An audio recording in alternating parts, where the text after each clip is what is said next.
What's up, guys, and welcome back to another episode of Magic Hour. I'm Kurt. I'm Paul. And today we're covering the movie 1917 that is well known for running one continuous camera shot from beginning to end, which inspired us to do one continuous shot for our video. That's right. The camera's going to be all on Kurt, so all you women out there who want nothing but Kurt all the time, this is your lucky day. Yeah, right. So, no, we're not going to do that. You don't want to do that? No, we're going to cut. All right. But this little trick they did, it seems novel and it seemed like it's never been done before, but it has been done before. Hitchcock did it, I don't know, back in the 50s or so. Well, they also did it in that movie Birdman that had Michael Keaton in it. Oh, I haven't seen that. Yeah, that was a one continuous shot movie. And it won a bunch of awards. There was a Johnny Depp movie they did it. I can't remember the name of that film. They did it in that film. Did they have wait a minute. No, it wasn't the same director. Did they have a lot of outside shots, or was it inside mostly, that Birdman film? No, there were outside and inside shots. Because to me, that's what stood out for this film. The whole film takes place outside. Now, when Hitchcock did it with Rope, this movie called Rope, he did it within a studio setting, which is a little bit easier to control. And then they would hide the cuts. Because, take my word for it, they have to cut. Because absolutely. A film roll only lasts like 10 minutes, I think. So right. they have a ingenious way to hide cuts. They go behind a wall or something. Because you see that a lot. They'll go into a little dark room and then come out. That's probably a cut there. Yeah, you can see the opportunities in this. Like, when they went into the German bunker in the underground part, they could have utilized that. When he jumped into the river, they could have utilized that. Well, that was one time where that explosion happens. Mm-hmm. There was definitely a cut there. You can hide. There's lots of ways you can hide cuts, and it's a lot easier today because we got all this CGI in movies. Absolutely. So you can do it that way too. But I was just impressed that they did the whole thing outside, and it felt like you really was watching it as it was unfolding. It felt like you were with them, Right. And that was what Sam Mendes wanted. He, this film was so personal to him. It's based off of stories that were told to him. It's not a true story. Yeah. The main characters are fictional characters, but it is based off of stories that Sam Mendes' father, who was a runner in World War I, had told him. So he used that, and then he built his story around that. And I think it was his grandfather. His grandfather, yes, yeah. I stand corrected. But it was that conflict was something else, man. Yeah, I think they captured.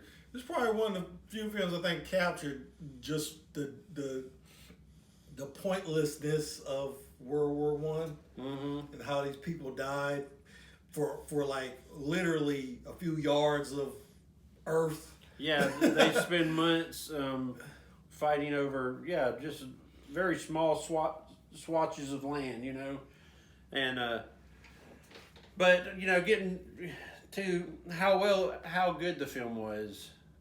I mean, it was incredible. The cinematography was incredible. The acting was really good.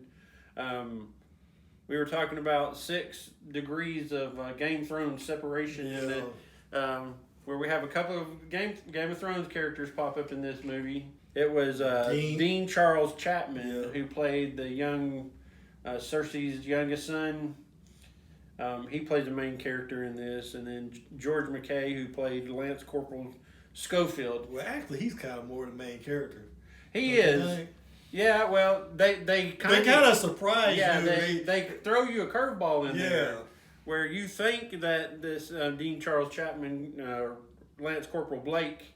Because we're gonna have some spoilers from here on out. Absolutely. About like in the first act, I guess, about 30 minutes into the movie, one of the character dies. And you're like, what? And I was He's not really going to die. I kept thinking, kill him. No. You can't just save this German pilot.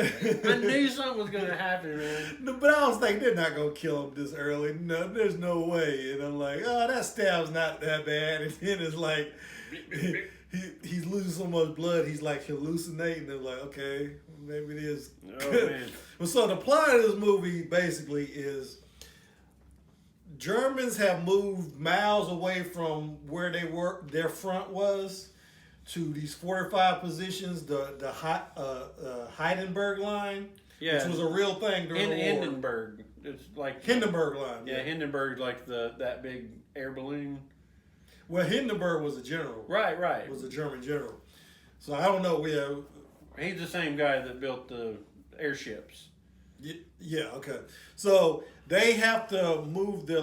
They kind of did a strategic retreat where they moved behind their line to a more fortified position because they want the Allies to attack, and so they basically set up a trap for them. Right.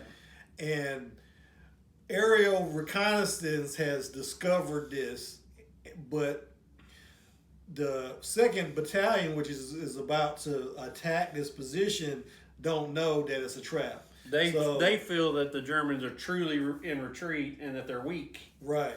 So this general, played by Colin Firth, General Aaron Moore, he sends these 2 kids with a message to call up the attack, and they have like a day or something. Yeah, hours. Yeah. It's like, can you do it? And the rub is, and it's kind of crappy if you think about it, like the way he convinced this one kid to do this, because it's incredibly dangerous. You know, you couldn't even pop your head up above, these trenches without getting shot. And he's asking them to run out into what they call the no man's land, where everything is fair game there. But he does it by saying, well, your brother is going to be one of the 1,600 that are killed if you do not get this message to, who was it? Benedict Cumberbatch. Yeah, Benedict Colonel Mackenzie. Colonel Mackenzie. Cumberbatch. Anyway, so that sets Lance Corporal Blake on a mission. He takes off running. Yeah. He doesn't think about it. He's going to save his brother. Let's talk about this for a minute. Why? We've got orders to cross here. That is the German front line. If we're not clever about this, no one will get to your brother. I will.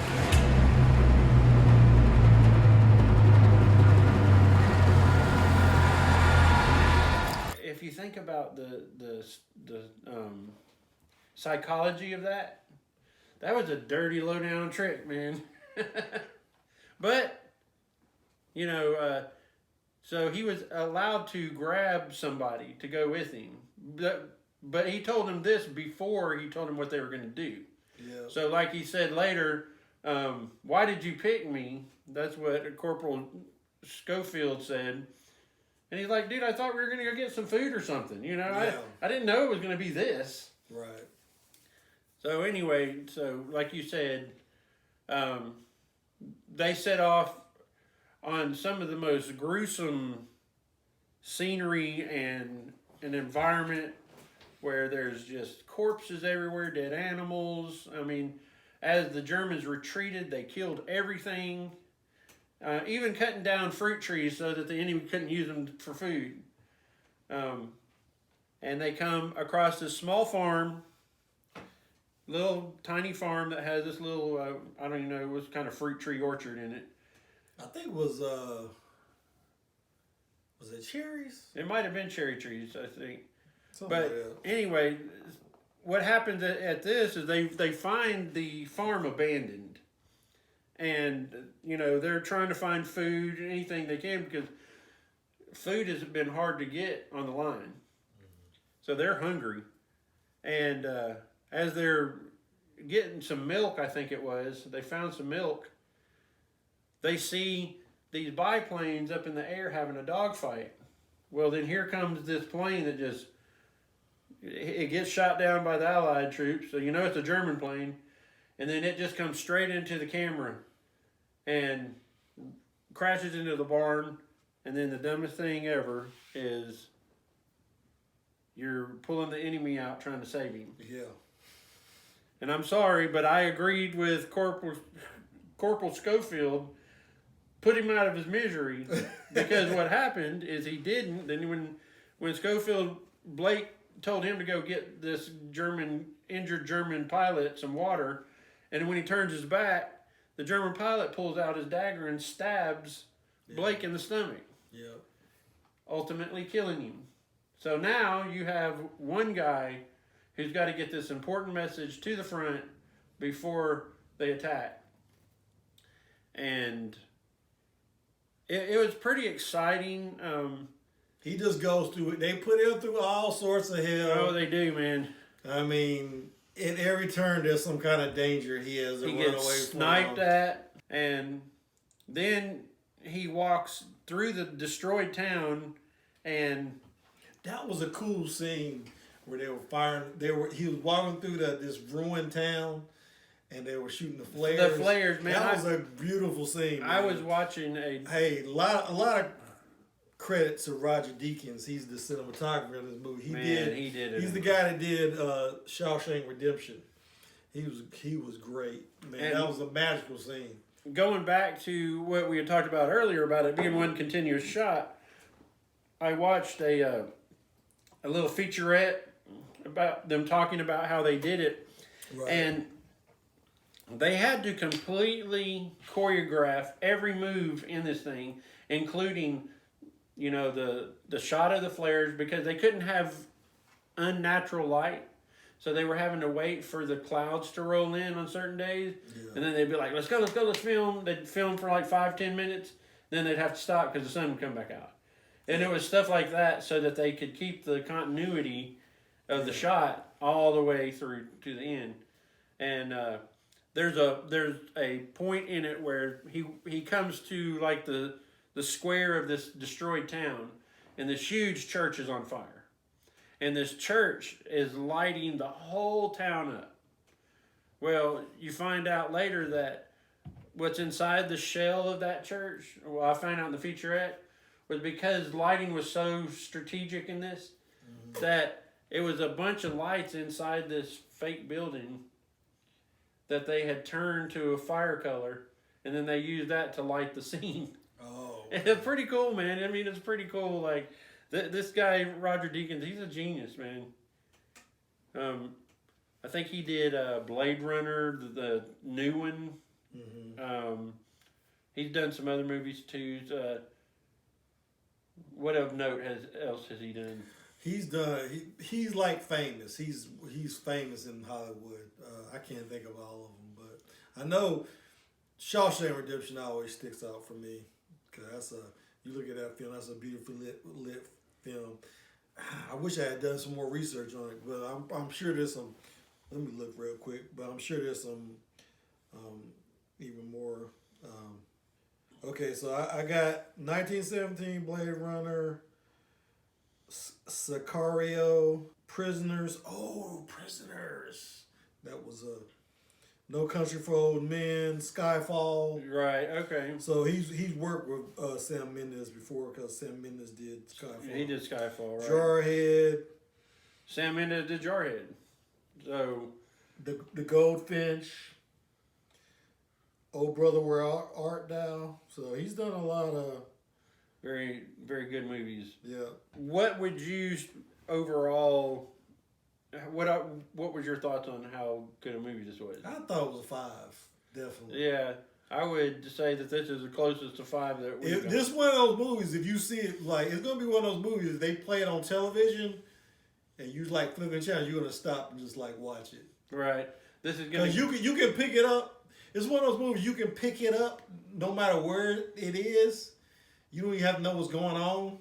Yeah, you had mentioned earlier. You don't even have to know the plot. You just know these guys are trying to stay alive. It's just one of those movies you can watch in the middle of it without any knowledge of the plot and enjoy it. Yeah, because you're going to pick up the intensity of them trying to survive, you know. and that is the meat and potatoes of this movie. Is these two guys have this goal, and it's an impossible mission, and you're rooting for them to get through and save lives, and every bit of it was really, really well acted and well written. Beautiful cinematography. Yeah, I'd agree with you. I'd say it's a 5. It had a racial conscience to it too. Like a lot of movies these days, they're finally giving minority, because I saw a documentary on World War II. I did not know that like 4 million Indians served during World War II. Mm-hmm. It might have been World War One. And I don't know how many served during World War II. But There was a lot. But there was a lot of them. But when you see these movies, usually you only see the white soldiers. In this movies, I think there was a scene where that Sheik soldier was in the truck, and then there was a couple scenes there were some black soldiers because the British didn't believe in segregation, right? Which was kind of mind blowing for me to actually see integrated units. I never really even gave thought to that, but yeah, they would have. And the French, especially, French had black pilots, right, during World War One. So I like that aspect of it. I felt like they were trying to get historically accurate and not admit a lot of stuff. But yeah, they did a lot with a little bit. But they also had a $90 million budget. Well, I'm gonna go back to that featurette where they were talking about that they had built like 2,500 feet of trenches for this film. Yeah, and that it's crazy if you see like the scene of the no man's land where the bombs had fall. Well, they were out there with tractors digging those holes, and it was just incredible, man. The work that they put into making this authentic, and it was.